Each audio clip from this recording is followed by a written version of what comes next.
Okay guys, finished the scalps I was showing you, and just following on from the meeting that we had, I've dropped into the tools section a better sheet for you to track trades. What I'll do is I'll quickly show you where you find it and then show you how to fill it in, and away you go. So let's flick this over. So first of all, navigate yourself down into the tools section. So in here, they're having a bit of chat in the bar. Well done. Work your way down to brokers and tools. Open that up. You'll see Scruff Tools. Open that. There it is there. Trade tracker. Okay. So that's the one we were discussing. Now the way it works is very simple. Put your account balance in here to start with. It could be anything. 700 quid, 7,000 pounds, 100 pounds, whatever. Also put in how much per 100 you want as a sort of position size. So you might be conservative and work on 10p per 100. You might be a bit aggressive, work on 50p 100. Up to you. Rule of thumb is 10p per 100, but you can change that here. So if you put 10p per 100, what it'll naturally do is it'll now work out what your position size is to start. So in this case, it's 70p.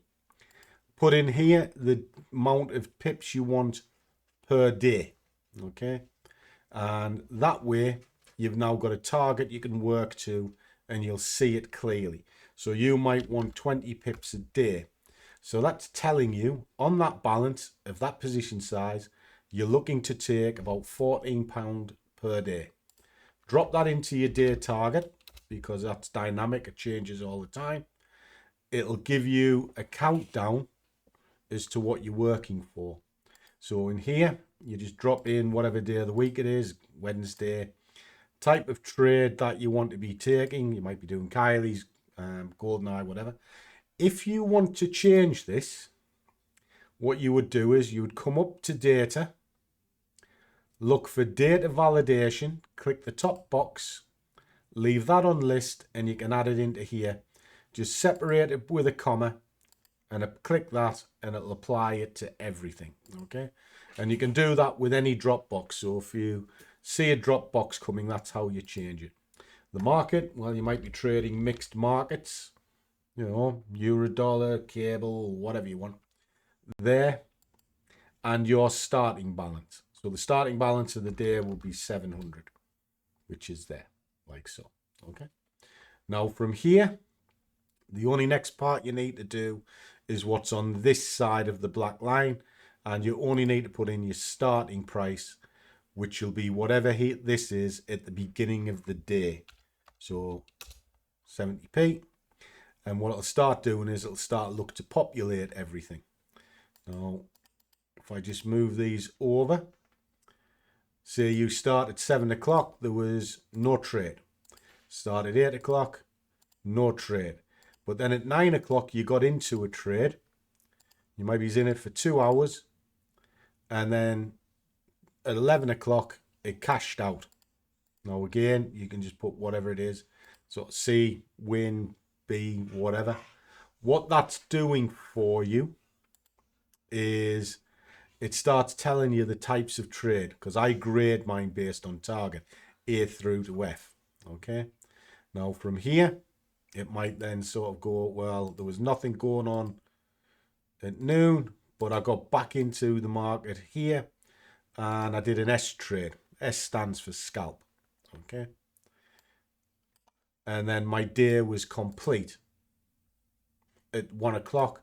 So I just drop a day target there.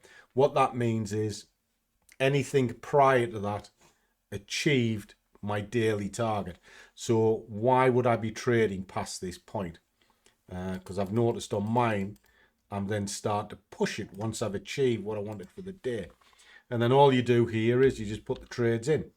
So these are your P&Ls, because you might have multiple positions running within a single trade idea. So a couple of quid, 50 pence, 6 quid. Now what you'll see as these are going in, this is counting. It's telling you you've got £3.50 to go, or 25% of the balance. Okay, 40p. And then finally, you did a fiver on that trade. And what happens is it now says, well, you haven't got anywhere to go because you've achieved what you set out to. You're £1.90 above the day target, which is an increase of 13% over what you targeted. Okay. Now down here, you'll also see this has changed. It's telling you that you had 2 trade ideas and they won. So your win rate is 100%, obviously. The P&L on the day is 1590. So would be these two added together. And it actually gained your balance, your starting balance, by 2.3. And then it'll run an average here. So you can keep a running total of what is going on. Okay. And if you whip this back, you'll kind of see there's your 2 wins. And then the P&L shows how many positions you've put in. And then as this comes back down, it then starts telling you that you've won 6, 23 pips was made.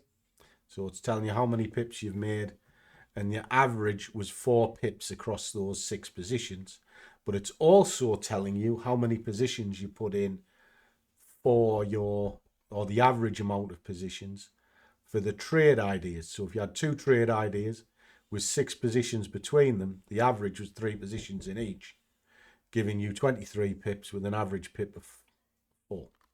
So that's how you fill it in, and it tracks, just to kind of give you an idea of what it looks like. This is the one that I've been running. I can do with updating it a little bit, but there it is there. Same sort of criteria. Trades running through, and then that's kind of roughly what the trade ideas look like. So I can see that before 1 o'clock, I'm pretty much done for the day. It's got an average of 2.7 account growth, 51 trade ideas, won the lot of them, 86 positions, which are running at 91.9% with an average of 1.5 trade ideas for each. That's it, guys. That's how that thing works. So there's your tracker, and that was pretty much for you, Kojak. So use it, and it'll help you zone in when you can trade most effectively. Hope that helps. Catch you soon.